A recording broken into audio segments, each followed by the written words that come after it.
సాధారణంగా ఈ పంటలేసుకోండని సజెస్ట్ చేయడం ఓకే.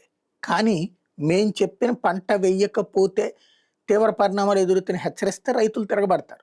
ఇప్పుడు నల్లబర్లి పొగాకు గిట్టుబాటు రావట్లేదు కరెక్ట్. దాన్ని చెయ్యొద్దని రైతులకి జెప్పాలి. లేదు రైతులు అయినా మేము సేద్యం చేసుకుంటామంటే అయితే ఒక కాగితం రాసేయండయ్యా మేము కాగితం ఇస్తాం దాని మీద సంతకం పెట్టండి. రేపు ఈ పొగాకు పండించినా అమ్ముకోవడానికి ప్రభుత్వంతో సంబంధం లేదు. మేమే డైరెక్ట్‌గా అమ్ముకుంటాం. మాకు ప్రభుత్వం దీని నుంచి మేము ప్రభుత్వం నుంచి ఏమి ఆశించట్లేదని దాన్ని రాసియమంటే రాసిస్తారేమో వాళ్ళు. అలా కాకుండా అదేదో గంజాయి పండించినట్టు, లేకపోతే ఏదో మత్తు పదార్థాలకు సంబంధించి పండించినట్టు వాళ్ళ పంటల్ని ఆపడం ఏంటి? వాళ్ళ నాళ్ళు ఎత్తుకుపోవడం ఏంటి? రచ్చ చేసింది ఇది ప్రభుత్వం చేస్తున్న తప్ప, వ్యవసాయ శాఖ చేస్తున్న తప్ప ఆలోచించుకోవాలి. తాజాగా ఏదైతే పత్తిపాడు దగ్గర నల్లబర్లి నాటుతుంటే పోలీసులు, రెవెన్యూ, వ్యవసాయ శాఖ అధికారులు నిర్దాక్షిణ్యంగా లాక్కెళ్ళిపోయారంటూ కన్నీళ్లు పెట్టుకున్న వినలేదు, బ్రిటిష్ వాళ్ళ రాజ్యంలో ఉందంటూ నల్లబర్లి సాగు చేసిన రైతులు చంద్రబాబు ప్రభుత్వం నిప్పులు జరిగారు. మాటల తోటాలతో గుంటూరు జిల్లా వ్యవసాయ శాఖ అధికారులపై ప్రశ్నల వర్షం కురిపించారు.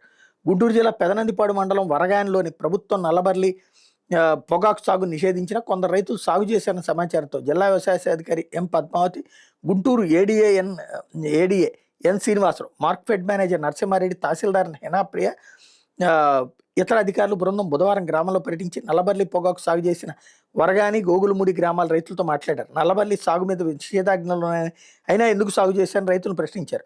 గవర్నమెంట్ మాకేం చేసిందని ఆంక్షలు విధిస్తుంది. పరగాన్లో గత ఏడాది 4,800 క్వింటాలు పొగాకుంటే 2,000 క్వింటాలు కొన్నారు. దాంట్లో కూడా 1000 క్వింటాలు వెనక్కి వచ్చింది.